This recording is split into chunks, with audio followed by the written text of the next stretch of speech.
월요일인 오늘도 무더위가 이어지겠습니다. 제주와 전남을 중심으로는 많은 비가 내리겠는데요. 비행기 간 다음에 땀이 많이 나시. 네, 알겠습니다. 생각보다 이거 네. 잠깐 쉬었다 할까요? 네, 잠깐 쉬었다 할게요. 네, 잠깐 쉬었다 할게요. 네, 잠깐 쉬었다 할게요. 네, 잠깐만.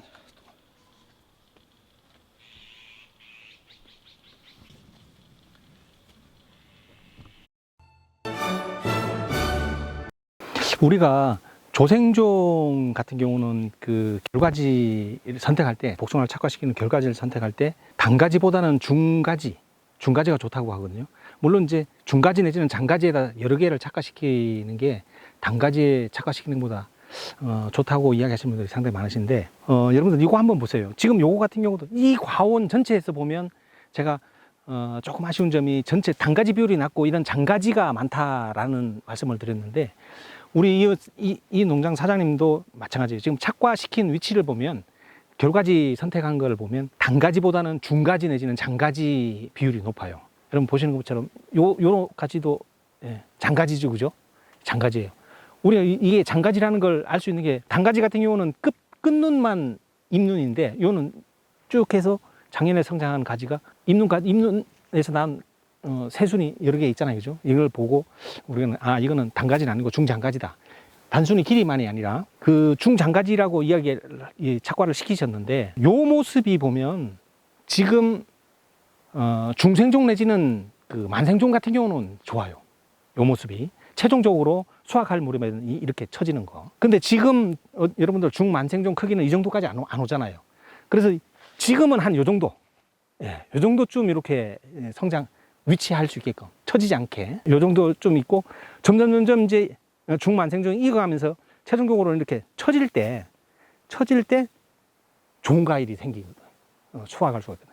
근데 우리 이제 이 조생종 같은 경우는 생육 기간이 짧기 때문에 그 수확 전 전정을 할 수 있는 어떤 그런 타이밍도 안 되고, 기존에 가지고 있는 어떤 수관을 최대로 이제 활용하려고 하다 보면 이게 장가지가 이렇게 서 있어야 돼요. 밑으로 처지는 게 아니고. 조생종 같은 경우에 이렇게 되려고 그러면 조금 여기 한번 볼까요, 여러분들?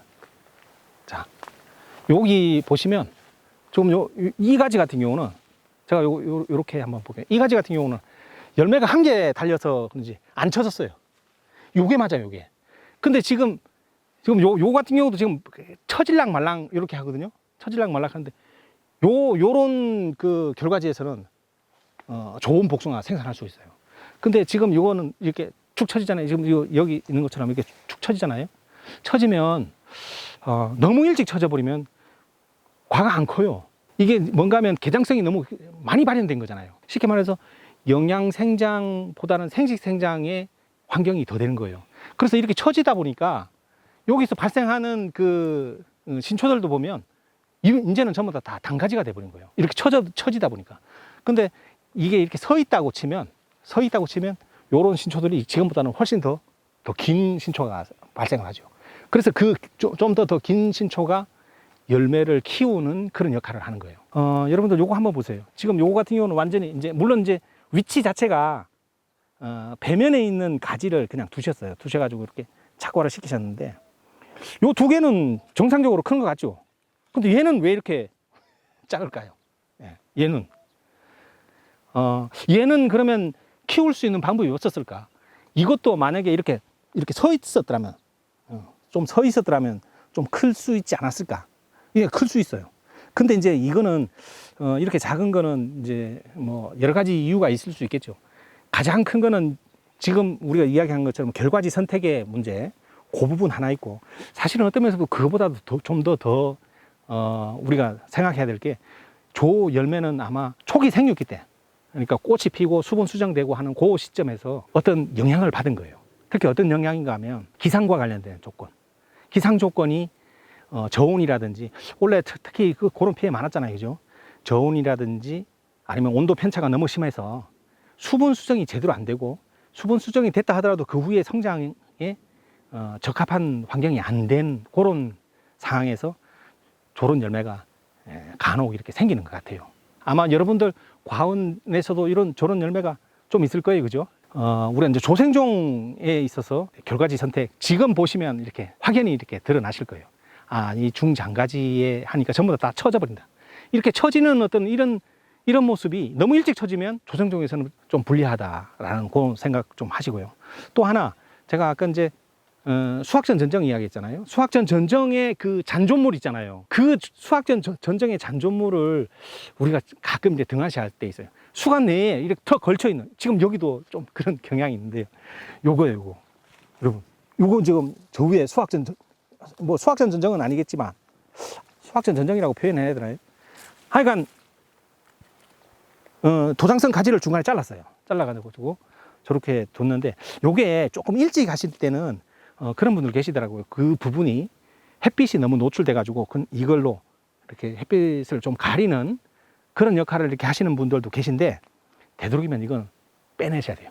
나무에 이렇게 걸쳐 있거나 이러면, 여러분들 우리 과원에는 세균구멍병, 잿빛무늬병, 탄저병, 병원균이 다른 데서 날라온 게 아니고 우리 안에 있다는 거 아시잖아요. 이런 잔존물이 있게 되면 병해충에 확산하는데 유리하진 않겠죠, 그죠? 예. 그래서 전정하시고 난 다음에 그 잔존물 반드시 빼내시라는 그 말씀 드릴게요. 여러분들의 최고의 목표는 당도가 좋은 복숭아를 생산하는 게 최고의 목표죠, 그죠? 근데 여러분들 원래 좀 어떠세요? 복숭아 당도 만족할 만하세요? 응? 여러분들 당도를 키우는 거는 우리가 물론 이제 영양 관리도, 합리적인 영양 관리도 하고 이렇게 해서 당도도, 과학 크기도, 속된 말로 이제 상품성을 이렇게 좋게 하는 노력을 우리가 하는 거잖아요. 이 당도는 어떠세요, 당도는? 솔직히 우리가 뭔가를 해서 당도를 높일 수 있는 그런 자신감이 있으신 분 혹시 계신가요? 저는 이게 너무 어려워요. 어렵더라고요. 올해 같은 경우에 비는 안 왔잖아요. 비 안 오고 당도가 이렇게 낮을 이유가 하나도 없는 것 같은데, 죄송합니다. 여러분들 이 복숭아가 당도가 낮다는 건 아니고, 제가 지금까지 봤던 복숭아들이 생각보다 원래 당도가 그렇게 안 높더라고요. 그 이유가 뭘까, 이렇게 나름 이렇게 생각을 좀 해보는데, 당도는 이게 신초 성장이라든지 과학 크기를 조절하는 거는 우리가 이제 비료나 영양제 가지고 할 수 있을 것 같아요. 이 당도는 아닌 것 같아요. 당도는 그냥 단순히 햇빛만 잘 들게 하면 기본적으로 당도는 높다? 확신하세요? 저는 그것도 좀 약간 좀 의문 아닌 의문이 좀 들더라고요. 물론 이제 여러 가지 요인이 있겠죠. 그 중에서도 제가 이제 의문이 든다고 말씀을 드렸지만, 그래도 우리가 이제 끝까지 놓지 말아야 될 부분은 바로 그 부분인 것 같아요. 햇빛이 제일 중요하다. 복숭아 나무 자체가 햇빛을 충분히 이용할 수 있게끔 그렇게 해주지 않으면 당도는 안 올라간다. 이거 여러분들 생각하셔야 될 것 같아요. 어떤 영양제, 어떤 비료, 진짜 당도 높이는 뭔가가 있을 것처럼 생각 드시지만, 사실 그게 저는 신통찮다는 생각이 많이 들더라고요. 지금 이 가원 같은 경우도 보면, 제가 아까도 말씀드린 대로 한 20% 정도의 그 미흡한 부분, 성장이 멈추지 않는 어떤 그런 부분, 그리고 장가지가 많은 부분, 이런 부분이 당도에 어느 해는 좀 더 많은 비율로 작용하기도 하고요.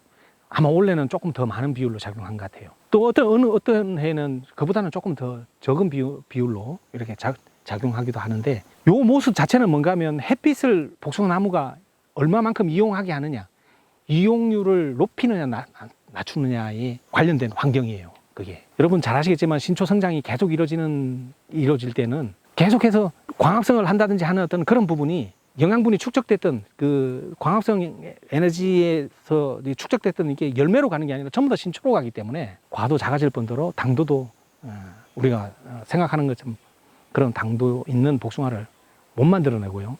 장가지 비율이 많았을 때도 마찬가지 같아요. 장가지 비율이 많다는 말 자체는 도장성 가지 성장하는 거와 똑같은 거죠. 영양생장이 그만큼 많다는 말이에요. 영양생장이 많다는 말인데, 그 영양생장이 생식생장과 영양생장의 그 밸런스를 맞게끔 햇빛이 복숭아나무가 이용을 해야 되는데, 한쪽 성장에 너무 비중이 있게끔 이렇게 이용을 하게 되면 당도가 떨어지는 거죠. 그래서 어쨌든 우리 여러분들 과원의 그 품종의 그 수치에 맞는 어떤 그런 비율은 아마 여러분들이 계속해서 찾아가셔야 될 부분이 아닌가 싶어요. 지금 현재 당도와 관련해 가지고 뭐 이야기하시는 분들은 많더라고요. 뭐 이것저것 뭐 제품화되어 있는 어떤 그런 부분 있는데 그게 전적으로 효과가 없다는 말은 아니지만 그거에 너무 맹신하지 마시라 말씀을 꼭 드리고 싶습니다. 네. 여러분들 우리가 이제 수확기에 과온 관련된 데서 여러분 또 하나 이제 좀 어렵게 생각하시는 게 병해충 방제잖아요. 최근에 이제 PLS가 전면적으로 이게 시행되고 하다 보니까 잔류농약과 관련된 혹시 그런 통보 받아보신 분 안 계시죠? 예. 그런 염려도 있고 해가지고 상당히 어려운데 그런 부분도 있지만 실질적으로 여러분들 이렇게 하시면서 보면 병해충 특히 이제 해충이라든지 병과 관련해 가지고 한두 가지가 아니잖아요. 물론 이제 문제되는 그 해충이 순나방이나 심식나방, 나방류하고 올 봄에 여러분들 고생 많이 하시는 진딧물, 이제 온도가 올라가면서 이제 많이 발생할 수 있는 응애 같은 거. 참고로 원래 여러분들 깍지는 어땠어요? 깍지. 작년에도 깍지가 좀 심했던 것 같은데 올해는 깍지가 조금 덜한 것 같아요. 깍지가 좀 덜하고 그리고 또 노린재도 약간 좀 덜한 것 같은데 근데 깍지는 있어요. 있긴 있어요. 그래서 그런 그런 해충을 잡기 위해서 여러분들 어떻게 하세요? 각각의 농약을 다 혼용하시는 분들 계시죠. 살균제도 마찬가지예요. 지금 제일 문제되는 게 지금 이 밭은 아직 세균구멍병 관련해가지고 제가 뚜렷하게 이렇게 보이는 잎이 없는데 관리를 잘 하신 것 같아요. 장마기에 이제 태풍 불고 바람 세게 불고 비 많이 오고 하면 세균구멍병 충분히 있을 수 있고 그 다음에 이제 잿빛무늬병, 이제 잿빛무늬병하고 탄저병 이 부분은 수확기에 무조건 나오는 거잖아요. 무조건 나오다 보니까 여러분 요런 거를 수확기에 이제 방제하시는 게 결코 쉽지 않잖아요. 휴학 기간도 지키고 뭐 이렇게 해야 되니까 그러다 보니까 두 가지 성분의 약을 섞여 있는 살충제 많이 쓰시는 것 같아요. 살충제도 두 가지, 살균제도 두 가지. 여러분들 이거 두 개, 나 살충제, 살균제 한 병씩 한 가지씩 썼어라고 이야기하시는데 이거 두 개 합치면 몇 가지요? 네 가지가 되는 거예요. 네 가지. 네 가지인데 내가 이 세균구멍병이 좀 문제가 더 돼. 그래서 항생제 한 번 더. 그러면 5가지 되죠. 여기다가 영양제 안 쓰시는 분 계신가요? 쓰시는 분 많으신 것 같아요. 그러면 보통 보면 6가지, 7가지가 될 수도 있어요.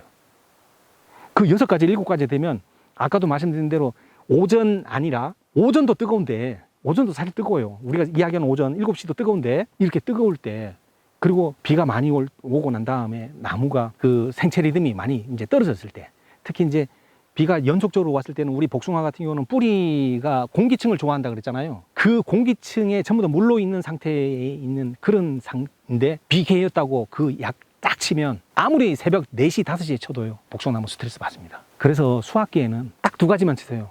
제가 이런 말씀 드리면 농약 회사한테 원망 들으려나요?